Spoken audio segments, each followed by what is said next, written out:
If you believe it's true, baby, won't you let the light shine through for you?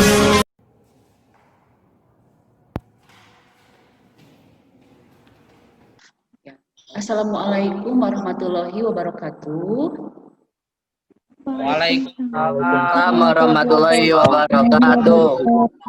Nah, bagaimana kabarnya kalian hari ini? Baik-baik. Alhamdulillah baik, Bu. Alhamdulillah. Nah, Ibu langsung saja share screen ya. Nah, sebelum dimulai pelajarannya, Ibu pimpin berdoa untuk hari ini ya. Berdoa dimulai, doa selesai. Silakan Nathan. Ya Bu, siap. Pendidikan bukan cuma pergi ke sekolah dan mendapatkan gelar, pengetahuan dan menyerap ilmu kehidupan. Kita menyanyikan lagu wajib nasional ya. Kalian sudah siap? Ya. Siap. Siap Bu. Dalam satu nusa, kalian klik Google Classroom-nya, lalu lihat absen dan isi. Kalian kerjakan pretest selama 5 menit. Zakfa. Anak kecil yang sedang memulung dan ada seorang anak kecil pulang sekolah. Kewajiban untuk pendidikannya, Bu. Kenapa? Jadi itu ada kewajiban untuk pendidikan, haknya itu tidak ada, Bu. Ada kaitannya dengan materi hari ini, yaitu tentang kasus-kasus pelanggaran hak dan pengingkaran kewajiban warga negara. Nah, apa kompetensi dasarnya? Yaitu menghargai perbedaan sebagai anugerah Tuhan Yang Maha Esa dalam rangka penghormatan hak asasi manusia. Tujuan pembelajarannya yaitu, melalui model pembelajaran kooperatif tipe START, Anda dapat mengidentifikasi penyebab terjadinya pelanggaran hak dan pengingkaran kewajiban warga negara dengan jujur, teliti, dan tanggung jawab. Yang kedua, menganalisis kasus pelanggaran hak warga negara dengan jujur, teliti, dan tanggung jawab. Yang terakhir, mendiagnosis kasus pengingkaran kewajiban warga negara dengan jujur, teliti, dan tanggung jawab. Apa saja sih yang mau dilakukan hari ini? Karena model pembelajaran kita adalah model kooperatif learning tipe START. Maka kegiatan yang akan dilakukan hari ini sama dengan minggu kemarin, yaitu melakukan diskusi setiap kelompok, membuka Google Classroom, lalu klik LKPD yang berisi materi serta soal diskusi masing-masing kelompok. Nah, setelah itu melalui WA group masing-masing, kelompok mendiskusikan kasus yang telah ditentukan, yaitu dengan menganalisis dan mendiagnosis kasus tersebut. Lalu hasil diskusi dalam bentuk chat group di screenshot, lalu kirim ke WA group utama. Nah, setelah itu masuk Zoom lagi. Melalui Zoom, setiap perwakilan kelompok melakukan presentasi. Bagaimana anak-anak, sudah jelas? Ada yang mau ditanyakan? Jelas, Bu. Jelas, alhamdulillah. Baik, Ibu langsung sebelum kerja kelompok, Ibu akan menerangkan materi hari ini. Ya. Materi yang pertama adalah, penyebab terjadinya pelanggaran hak dan pengingkaran kewajiban warga negara. Yang pertama adalah sikap egois atau terlalu mementingkan diri sendiri. Sikap ini akan menyebabkan seseorang selalu menuntut haknya, sementara kewajibannya diabaikan. Seorang yang punya sikap seperti ini akan menghalalkan segala cara supaya haknya bisa terpenuhi, meskipun caranya tersebut dapat melanggar hak orang lain. Kedua adalah rendahnya kesadaran berbangsa dan bernegara. Hal ini akan menyebabkan pelaku pelanggaran berbuat seenaknya. Pelaku tidak mau tahu bahwa orang lain yang harus dihormati. Berikutnya adalah, sikap tidak toleran. Sikap ini akan menyebabkan munculnya saling tidak menghargai dan tidak menghormati atas kedudukan atau keberadaan orang lain. Sikap ini pada akhirnya akan mendorong orang untuk melakukan pelanggaran kepada orang lain. Penyalahgunaan kekuasaan di sini ya. Di dalam masyarakat terdapat banyak kekuasaan yang berlaku. Kekuasaan di sini tidak hanya menunjuk pada kekuasaan pemerintah, jadi bukan pemerintah saja ya, tapi juga bentuk kekuasaan lain yang terdapat di dalam masyarakat. Salah satu contohnya adalah kekuasaan di dalam perusahaan.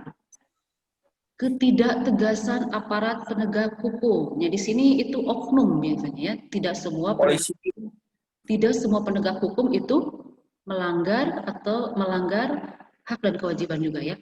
Nah, aparat penegak hukum yang tidak bertindak tegas terhadap setiap pelanggaran hak dan pengingkaran kewajiban warga negara tentu saja akan mendorong timbulnya pelanggaran lainnya. Penyelesaian kasus pelanggaran yang tidak tuntas akan menjadi pemicu bagi munculnya kasus-kasus lain. Kemajuan teknologi dapat memberikan pengaruh yang positif, tetapi bisa juga memberikan pengaruh negatif, bahkan dapat memicu timbulnya kejahatan. Anda tentunya pernah mendengar terjadinya kasus penculikan yang berawal dari pertemanan dari jejaring sosial. Silahkan kalian bekerja kelompok sesuai dengan WA-nya masing-masing. Kalian keluar dari Zoom meeting, kalian sekarang diskusi di grup WA-nya.